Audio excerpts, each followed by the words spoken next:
Hey everyone, welcome back to Rupees Over Ramen, the show where we talk about animation, creativity, the creative process, and tons of other nerdy stuff.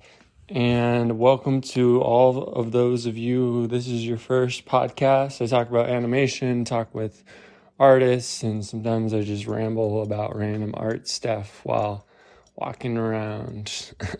Right now I'm in my garage, which is also where I have most of my studio stuff. My guitar is in here and my Wacom tablet and art stuff. Yeah, so it's pretty chill, pretty cool.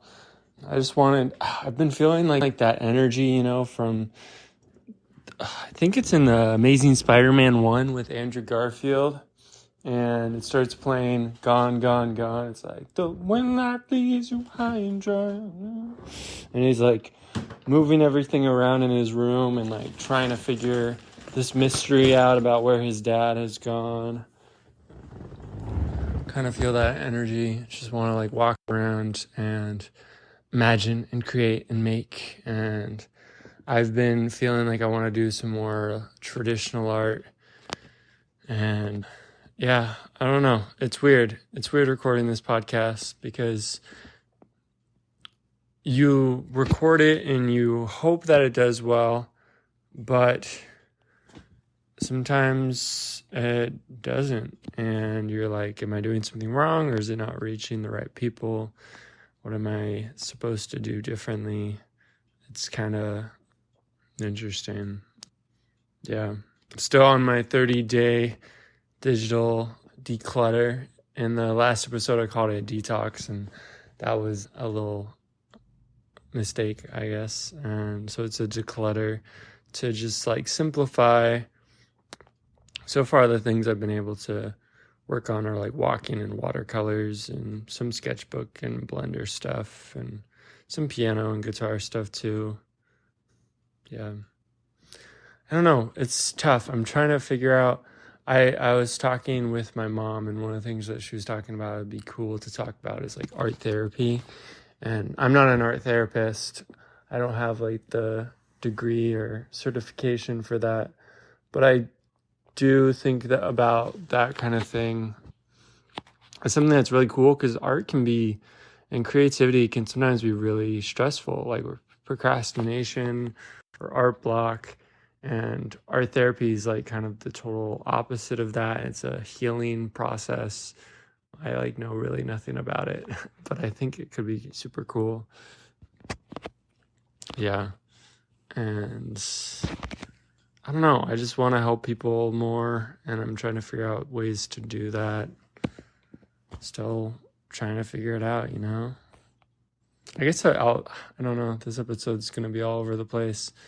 But one of the things that's been on my mind is indie game concept. I made a game called Space Potatoes, which was based on a little tutorial about making an asteroids game. And then I drew little faces on the asteroids, and they kind of reminded me of potatoes. So called it Space Potatoes. It's my Star Wars trilogy. But the game concept I have is kind of cozy RPG. It's Animal Crossing meets Elden Ring. Though I have only played Elden Ring once, but that just sounded psychically charged and kind of had some evocative meaning to it, I guess. I was talking to my friend who's, he's a game developer, made a game, I think it's called The Battle for Peanut Butter and Jelly, or Peanut Butter and Jelly War. I need to look that up. But it's kind of a tower defense game. And we were talking about gameplay loops, and he's so the gameplay loop in Legend of Zelda would be something like this: explore, go to the dungeon, get the item, a new item in the dungeon, fight the boss, and then repeat. And in the original Legend of Zelda on the Nintendo Entertainment System, it was a lot like that, where you go explore, find the dungeon, get the item, get the boomerang, the bow and arrow, whatever. Or at the beginning, getting that sword, saying it's dangerous to go alone, take this, and he hands you that sword, and then repeat, and you learn and grow throughout that. And thinking about this concept, I was also thinking about Dungeon Siege, If you have played that game, please comment. I would love to hear about it. It's a super fun game, but it's kind of not super well known. But one of the things that you had to do is if like your party member, if you died, then you would have to be revived and kind of respawn, and we'd have to go find like their ghosts basically. It's super interesting. But I was thinking about like things in that in games that I really love, RPGs that I love, like Paper Mario and Mario RPG and stuff. And it's like the exploration, that's a huge thing that I really love. The boss fights, crafting things and like building, cooking, like in Breath of the Wild. Multiplayer is something I would love to see in an RPG. I saw it in Minecraft Dungeons on the Nintendo Switch. I played that with my cousin and my brother, and that was a ton of fun. Backpacks. I just love backpacks. They're cool. I like drawing characters with backpacks, and I think I don't know, it's like, your backpack can show a lot about like your personality, or little like charms on your backpack or whatever. And then loot drops, like when you're fighting against something, then the enemy's dropping some type of loot that you can pick up. And I also thought about, I don't really like backtracking. I tried playing like Metroid, and I just get lost. And that was that. I don't know what game is like known for backtracking, but I don't really like backtracking that much. I was playing a game of D&D, and we were at this one place, and the DM kind of like was like, okay, so do you guys want to do everything that's in this location here now, or do you want to come back here later? And we're like, yeah, we probably just want to get it all done now, because like coming back to this exact location later, when there's no like teleporting really, you have to kind of travel back there. We're like, nah, let's just do it all now. So yeah, and I it's interesting because the RPG could fit into, I have kind of like 3 main stories and then tons of other side stories, and 2 of them could possibly work for the RPG. One's like kind of Dungeons and Dragons adjacent with like wizards and magic, and I just ate a lot of ice cream today, so I'm digesting that. Anyhow, the other one is more like, I don't even know, like nostalgia, fighting demons and brotherhood, and that type of thing. And it's more like modern cyberpunk. I don't know, are there many cyberpunk RPGs? And it's funny because like talking about this, you may be listening to this and you're like, yeah, so when is this game coming? I don't know. This is just kind of me talking about it, because game development takes a while. There's this thing called game jams, and you can do those in like a day, like 24 hours or 48 hours or a week, a weekend. And I might try something with that, with these concepts, but the finalized game is games take a while, like years. But yeah, that was something that I was talking about that really opened up my mind, was just like one of the things they have to figure out with game design is the game loop. And that can just be like writing it down like he did for Legend of Zelda. You can just be writing down what you want the player to be doing constantly. Like in Mario, the game loop is like these levels that you're playing, running through, getting items, fighting Koopas and Goombas. And yeah, it's so that's what it is. And we also talked about game engines. He uses Game Maker, and that's what I made Space Potatoes in. And it's pretty good, but I'm just like trying to find something that feels like this is what I always saw game making could be, you know? I'm kind of looking for that. And I know there's no perfect game engine, but yeah. But another thing that I've learned about making games is that it's important to get feedback. And that was one thing that he talked about, is getting people to test and play the game. That's why itch.io can be a good place for that, to share that. And yeah, one of the things that he said not to worry about finding the perfect engine, rather focus on the game you want to make and decide which engine would be the best tool to do so. Most engines are capable of anything, really. It's just some engines make some things easier.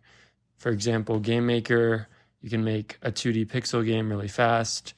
You can do 3D, but it's not really the strong suit of Game Maker. If you want to do 3D, like Godot or Unreal would be good. And I've been looking at Unreal. I've made a game in Unity before, and I don't know, it just didn't feel quite right. There's a game that I haven't played before, but I think looks really cool. It's called Hyper Light Drifter. It's made by, I think, like Alex Preston and like Heart Machine. And it looks super cool. And that was made in Game Maker. So that it's interesting because I know it's not like, it's easier said than done, but like looking at someone that's made a game in a certain engine, and you're like, I really like the look of this game, it can make that engine more appealing. That's how it is with Blender. I see people make something animated in Blender. I'm like, dang, that's cool. I wanna do that. So I've just like held on to Blender and just keep making different stuff in Blender. Yeah.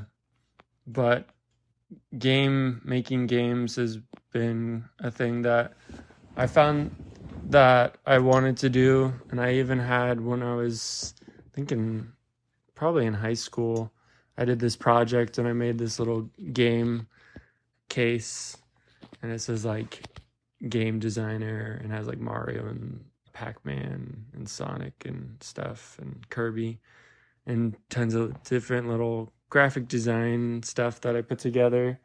And the business that I created for this class was being like a game designer. And yeah, so I think it's so easy to be so caught up in everything going around you, but sometimes it can be really good to look back and look at the dreams that you had as a kid. And sometimes you can find a lot of clarity from that. I found that I was doing little flip books and little animations on like flip a clip on the Kindle, just like laying on my futon, making little animations. I'm like, I think there's something to this. I think I need to lean into this more. And same thing with game design. And yeah, so I'm going to be doing that. And yep. Oh yeah, and before I forget, I've asked some people about like things that they want to hear about on the YouTube channel, and I thought it'd be good to just start talking about those on the podcast too. And one of the things that someone brought up was advice on dealing with discouragement, or like getting yourself to work on projects and like dealing with unmet expectations on the project that you're doing. And I, for one, in experimenting and trying out so many different mediums, have definitely experienced discouragement and not meeting the expectations that I wanted to meet, or not working on a project that I wanted to work on. And it's funny because it feels like I've been searching for the perfect like answer. And there's things that have really helped me. And one of the things that has really helped me, especially with dealing with discouragement, is not getting too caught up in the perfectionism, just having fun with the process, and sometimes just like scribbling something random, like if I'm drawing something. And with like game design, just trying out something that maybe I won't use, but just something that I think could be fun, a fun thing to have. Or like with writing, just writing a little fun, cozy story that has like really no conflict or plot, but it's fun and I enjoy it. But I wish there was another word, but yeah, like having fun has really helped me with dealing with discouragement. Yeah, they were also wondering advice on how to work on projects more than just do it. And one thing that I've been listening to, the Creative Pep Talk with Andy J. Pizza, one of the things they talked about in there that I've really seen help is just developing a creative practice or a habit of creativity, that you're going and sitting down and doing the thing possibly every day or every other day, whenever, whatever works for you. And you get used to that and it becomes a habit that you're going to just sit down and do it. And sometimes I think we're seeking for inspiration to strike, and sometimes you got to sit down and start working for inspiration to come to the party. That may just sound like, oh, just do it. But I think it's like being intentional, realizing the things that you can control, and then controlling those things for yourself. And just like being, if you want to write, then just setting aside the time to write. I think that's another thing to help yourself work on a project, is set aside time, set a timer. Like for me, that works like 30 minutes. I'm going to work on this thing, and usually I work on it for longer, but that just helps me to get into the mood to work on it. And the other thing is like rituals to get into it. Who was talking about that? I think it was in a book by Cal Newport about slow productivity, the rituals of like going on a walk or going to a certain place to work on this thing, going to like a coffee shop or like a Panera Bread to start your writing, or to work on your, I don't know, work on your graphic design, or work on making some music, or going outside to make music, or going into your studio and starting by just playing random notes on a guitar, just like getting started. Those little like ritualistic things can be really nice. Or like saying a prayer before you start to like set the mind set, or like listening to some music, or going for a walk before you start. These things that are intentional, that you're telling your brain, hey, I'm going to start working on this project. Or doing like warm-up sketch, and just like sketching something for fun to start out, and then jumping into your project. And this one may sound really simplistic, but like setting up, if you're working on it digitally, setting up a folder system, a nice file system to keep track of everything can be really nice. And a lot of times when it's working on the same thing, because I have this thing where I'll work on something for one day and then just want to be done with it. But if it's like a longer term thing, you'll be like reopening up that project, which I did that in college with things. And that's something that I've realized is a lot of, I guess, levels of art that I want to reach. I think they are attainable even now. And like the levels that you want to reach may be attainable even now. It's just like a time commitment thing. Like I realized I haven't really done a painting that took hours and hours. Usually they take just a couple of hours or whatever. But other people, like paintings take them like days and weeks, and I don't even know. So it's like sometimes it's just putting a little bit more time commitment into something can really bring it really far, because you're refreshing your mind and stepping away from it and seeing other things and then coming back to it with a fresh perspective. So that can be really nice. And then dealing with unmet expectations on a project you're doing.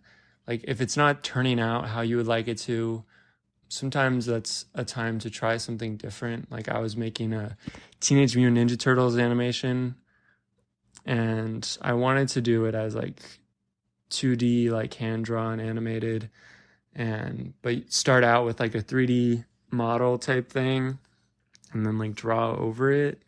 But the plan sounded pretty good, but then I started like trying to figure that out. It just really wasn't working. And I'm like, okay, I've done some like animation stuff with like Mixamo animations, and I can mesh some of those together and find like free model of a Ninja Turtle. And it was the wrong color, but I just went in the like Surface Painter or whatever on Blender and repainted it. And well, I repainted it actually on like Canva and then re-imported it into Blender. And I think that, well, I did some stuff. Yeah, it was like half and half.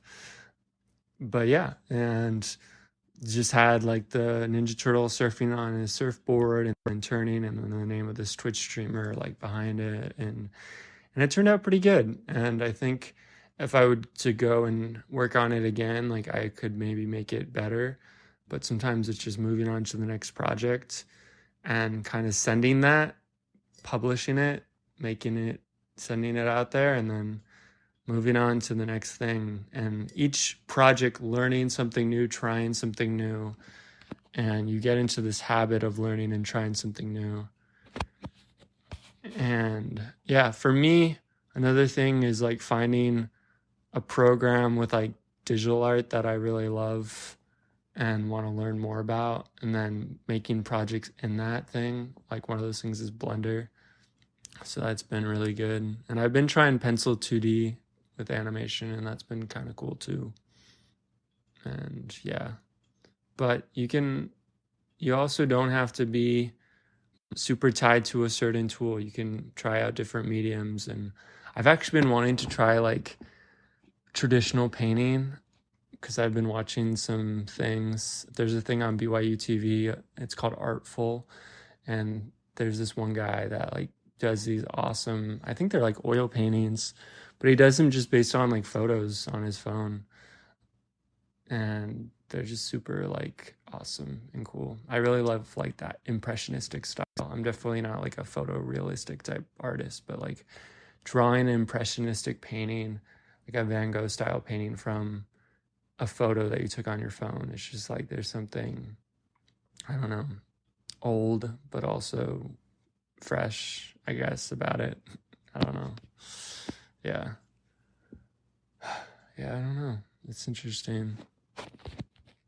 Yeah, the other thing that people want to hear more about is like things with perspective and drawing hands and like buildings and structures and like architecture.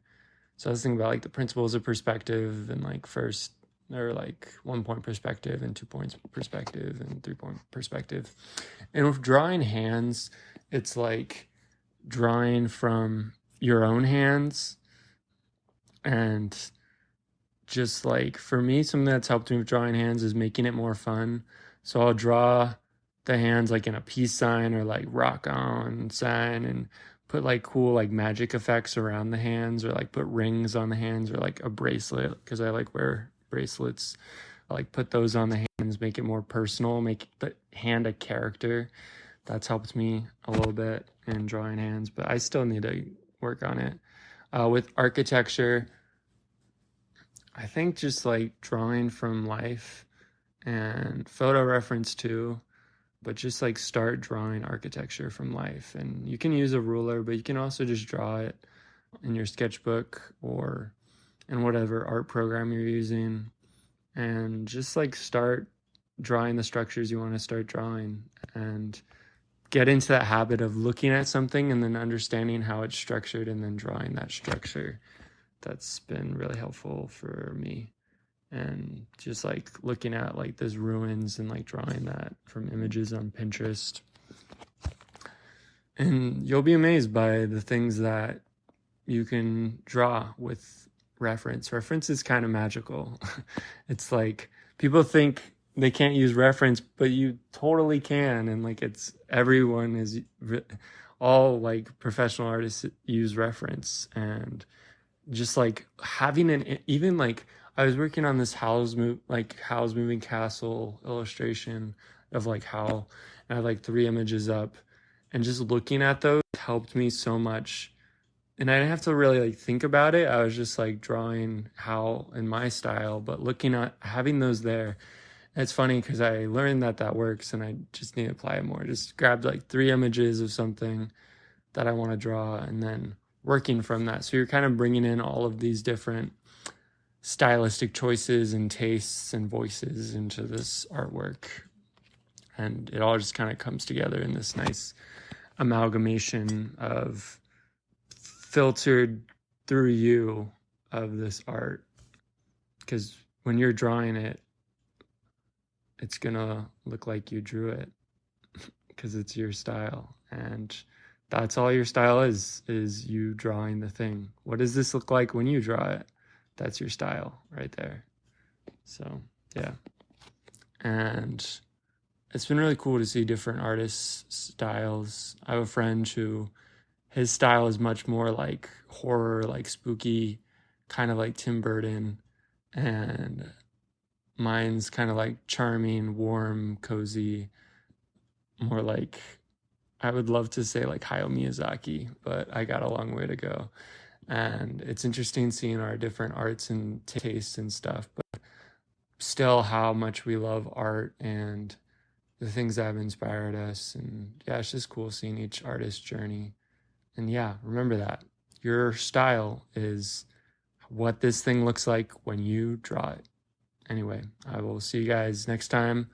Love ya. Have a good night. See you guys later. Peace.